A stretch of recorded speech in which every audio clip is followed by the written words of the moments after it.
33페이지 보겠습니다. 다윗은 이스라엘의 모든 고관들을 소집합니다. 그리고 다윗은 자신이 전쟁을 많이 하여 피를 많이 흘려 성전을 건축할 수 없으니 자신의 아들 솔로몬을 잘 보필하여 반드시 성전 건축을 완수하라고 말합니다. 또한 후임자인 솔로몬에게 성전의 설계도를 주고 성전 공사를 마무리할 때까지 여호와 하나님께서 반드시 함께할 것이라고 말씀하며 힘을 북돋아 줍니다. 이제 오늘은 드디어 방금 읽은 대로 다윗이 성전 건축을 해야 한다. 그리고 내 아들 솔로몬을 통해서 이 일을 할 것이다. 이 일을 위해서 모든 고관들, 모든 관료들은 힘써 도와라. 이런 성전 건축을 지시하는 장면입니다. 어찌 보면 이제 오늘 내일까지 해서 이제 다윗 이야기는 끝나고 이제 역대기 하에 가면 솔로몬 이야기가 나옵니다. 인간적으로 생각하면 다윗 왕의 유훈과 같은 제일 마지막에 가장 중요한 성전 건축에 관한 이야기를 오늘과 내일 본문이 다루고 있습니다. 자, 오늘 본문 말씀 1절 보십시오. 다윗이 이스라엘의 모든 고관들 곧 각 지파 어른과 왕을 섬기는 반장들, 천부장들, 백부장들, 왕과 왕자의 모든 소유, 가축의 감독, 내시, 장사, 모든 용사를 다 예루살렘으로 소집합니다. 모든 고관들 앞에서, 왕자들 앞에서, 모든 관료들 앞에서 명령을 합니다. 자, 2절과 3절 말씀 보십시오. 이에 다윗 왕이 일어서서 이르되 나의 형제들 나의 백성들아 내 말을 들으라. 내가 성전 건축을 하려고 하였으나 하나님의 뜻입니다. 3절 함께 읽어봅니다. 시작. 하나님이 내게 이르시되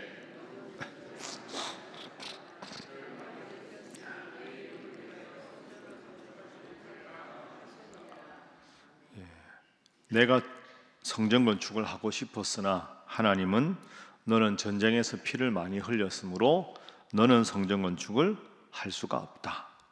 4절. 그러나 이스라엘 하나님 여호와께서 전에 나를 내 부친의 온 집에서 택하여 이스라엘 왕이 되게 하셨다. 5절. 여호와께서 내게 여러 아들을 주시고 아들들 중에 솔로몬을 택하셔서 왕이 되게 하셨다.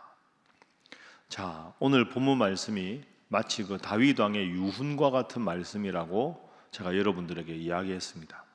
그런데 다윗의 훌륭한 점이 있습니다. 여러분, 사람이 실수가 없는 사람이 없고 실패가 없는 사람이 없습니다. 솔직히 인간적으로만 생각하면 다윗은 완벽한 사람이 아닙니다. 우리가 아는 대로 다윗이 얼마나 끔찍한 죄를 지었습니까? 그 우리아의 아내 밧세바를 탐해서 밧세바를 데리고 와서 자기 아내로 삼지 않습니까? 그리고 밧세바와 동침한 다음에 그게 들킬까 두려워서 부하 장군인 우리아를 전쟁의 최선두에 세워서 죽게 한 겁니다. 여러분, 만약에 요즘에 정치 지도자가 이런 일을 했다면 어떻게 되겠습니까? 그걸로 끝입니다. 그날로. 그 다윗은 완벽한 사람이 절대로 아닙니다. 방금 말씀드린 밧세바를 취한 것, 간음의 죄를 지은 것 아닙니까? 우리아를 전쟁의 최선두에 세워서 죽게 한 건 살인죄입니다. 살인죄. 그런 죄를 지었던 사람이고 하나님이 시키지도 않은 인구조사를 해서 백성들 7만 명이 죽었습니다. 여러분, 백성들이 자기 때문에 잘못해서 7명 죽어도 문제인데 7만 명은 어떻게 보면 이런 생각 안 하십니까? 야, 다윗이 왜 하나님 마음에 합한 사람일까? 다윗이 얼마나 많은 잘못을 했는데 왜 하나님은 다윗을 사랑하셨을까?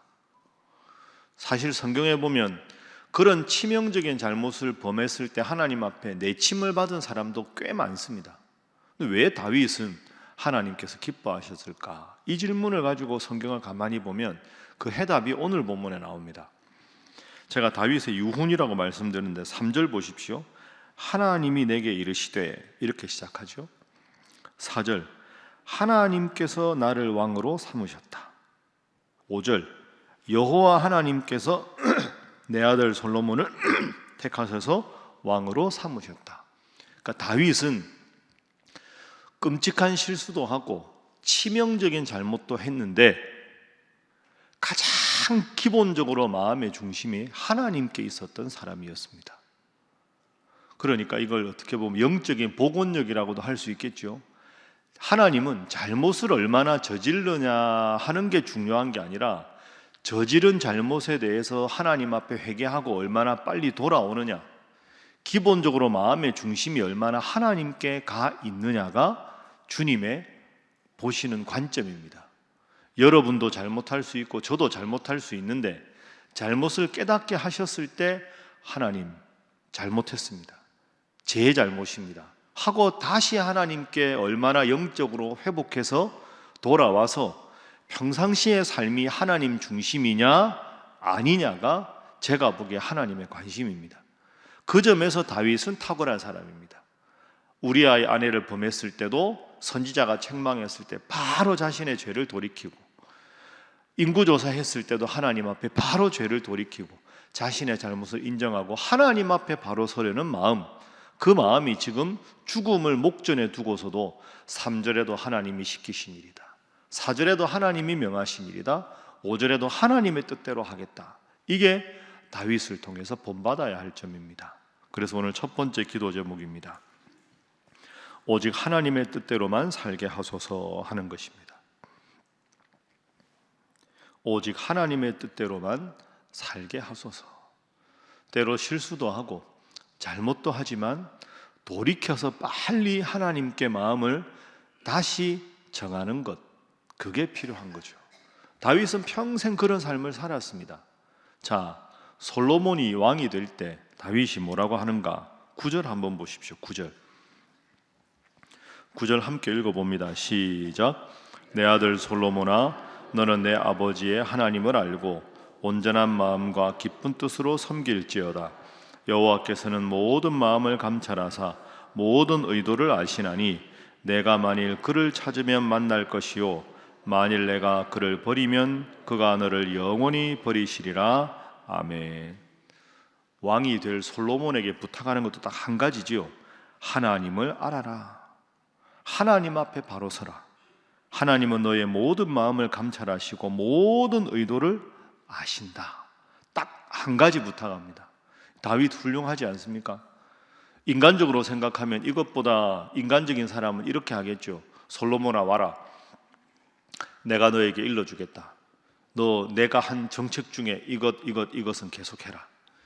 이것 하지 말아라. 얼마나 아버지로서 아들에게 일러줄 말이 많겠습니까? 근데 그런 거 없지 않습니까? 여러분, 성경에 보면 모세와 여호수아 사이에 인수인계가 없습니다. 다윗과 솔로몬 사이에도 인수인계가 없습니다. 기억해 보십시오.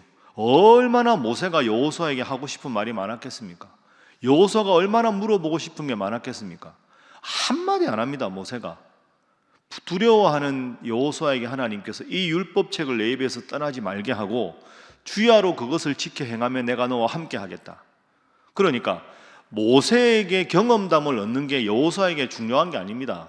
모세를 통해 역사하신 하나님을 여호수아도 나의 하나님으로 섬기는 게 중요하고, 다윗은 평생 살아보니 아들아 너 이렇게 해라 하나도 중요한 게 아니다. 나를 왕으로 들어서신 분이 하나님이다. 너를 왕으로 삼으시는 분이 하나님이다. 아버지가 어떻게 했는지 생각하지 말고 하나님이 나에게 무엇을 원하시는가만 생각해라. 그 중심을 지키면 하나님의 너의 왕위를 계속 지켜주실 것이고, 그 점에 실패하면 아무것도 필요가 없다. 오직 하나님의 뜻대로만 살아가라. 여러분, 이보다 더 중요한 일이 무엇이 있겠습니까? 여러분도 이 점을 꼭 기억하시고 말씀 붙잡고 살아가시고, 여러분의 자녀들과 자손들에게도 이것을 꼭 전수하는 믿음의 훌륭한 유산을 전해주는 여러분 되시기를 주님 이름으로 축복합니다. 자, 이어서 성전 건축을 지시하는 다윗의 모습을 좀 더 구체적으로 보겠습니다. 11절 12절 보십시오.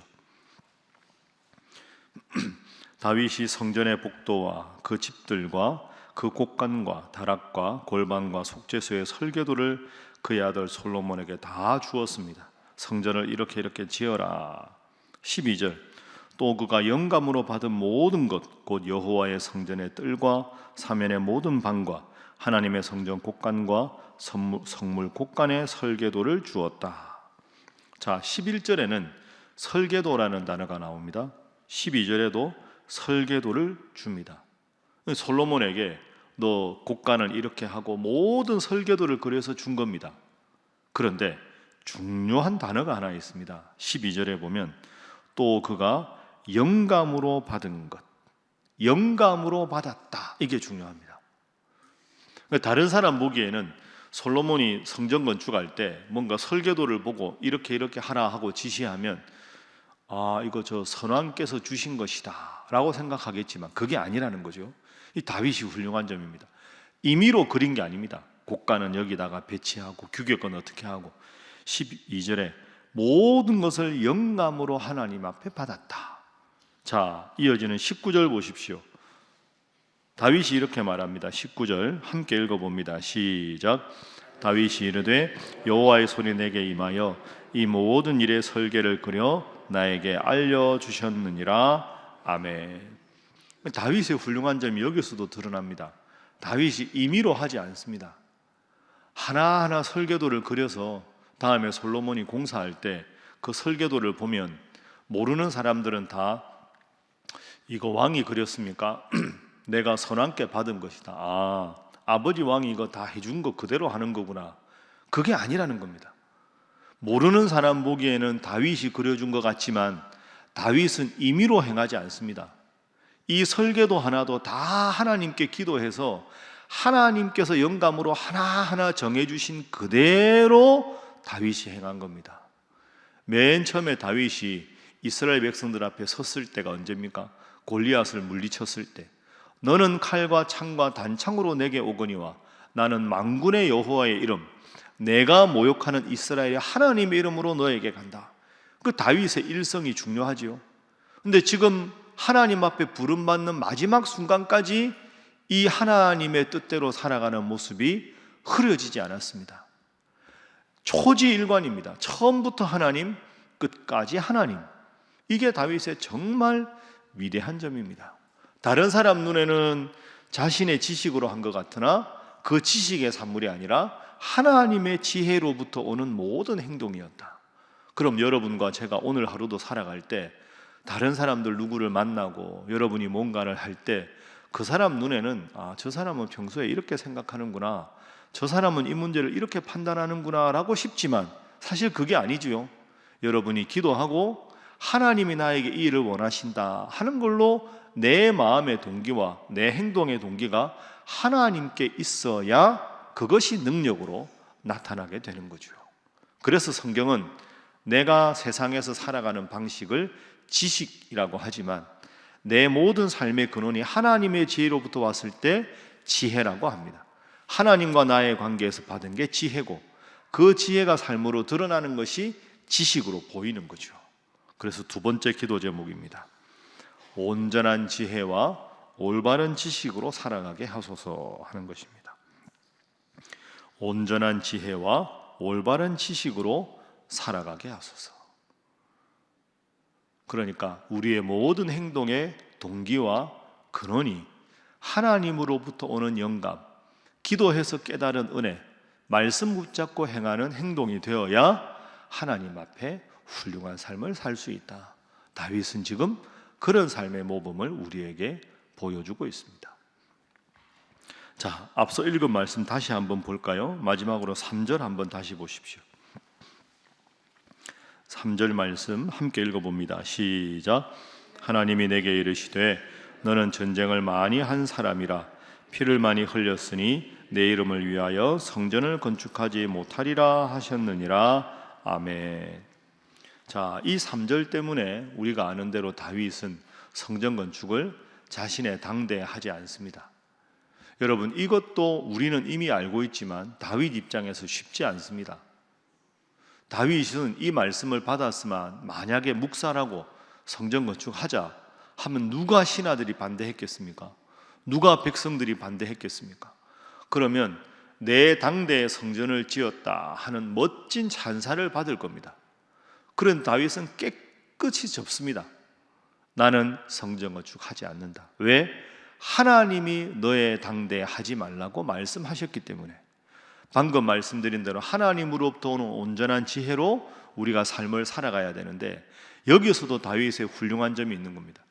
다윗의 소원은 내가 당대에 성전을 지어 바치리라 하는 것인데, 하나님은 너는 하지 말아라. 내가 간절한 소원이 있는데 하나님이 하지 말라고 말씀하시니 그 마음을 깨끗이 접고 하나님의 명령대로만 살아가겠다. 여러분, 정치적인 야심을 가진 사람이면 분명히 성전 건축했을 겁니다. 왜? 그래야 자기 이름이 드러나지 않습니까? 멋져 보이고 위대해 보이고, 이야, 우리 왕 정말 대단하다. 성전 건축할 때마다 지어놓고 사람들이 보면 막 금, 은 있고 멋지고 하면, 와, 우리 왕의 위용이 성전을 통해 드러난다. 다윗은 깨끗이 포기하는 겁니다. 내 이름 드러나는 것, 내 이름이 백성들 앞에 회자되는 것 중요하지 않다. 오직 하나님의 영광이 나를 통해 드러나는 것만이 중요하다.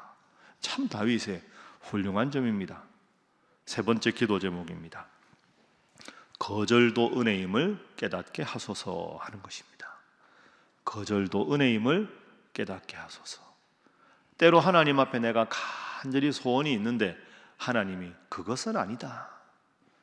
다윗, 너 아들 때에 할 것이다. 알겠습니다. 하나님이 거절했습니다. 그런데 이것이 역설적으로 다윗의 훌륭한 점 아닙니까? 내가 간절한 소원이 있어도 하나님이 막으시면 하나님의 거절도 은혜임을 알겠습니다 하고 순종합니다. 자기 고집보다 하나님의 명령에 순종하는 것이 중요합니다. 우리도 살아가다 보면 이것 사이에 참 마음이 힘들 때 있죠.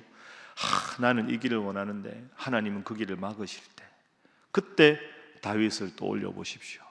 그렇게 숱한 세월 전쟁에서 목숨 걸어가며 성전 건축을 위해서 수많은 금은 모아들을 다 준비했는데 하나님은 아니다. 알겠습니다. 거절도 은혜다. 기억하시고 하나님의 뜻대로 간절하게 구하되, 하나님의 뜻과 여러분의 뜻이 다를 때 온전히 하나님의 뜻에 순종하면 지금 당장은 마음이 힘들 때도 있고 아플 때도 있지만 합력하여 선을 이루어 주시는 하나님께서 더 큰 복을 주심을 믿고 말씀 붙잡고 날마다 하나님 영광 위에 살아가는 여러분 되시기를 주님 이름으로 축복합니다.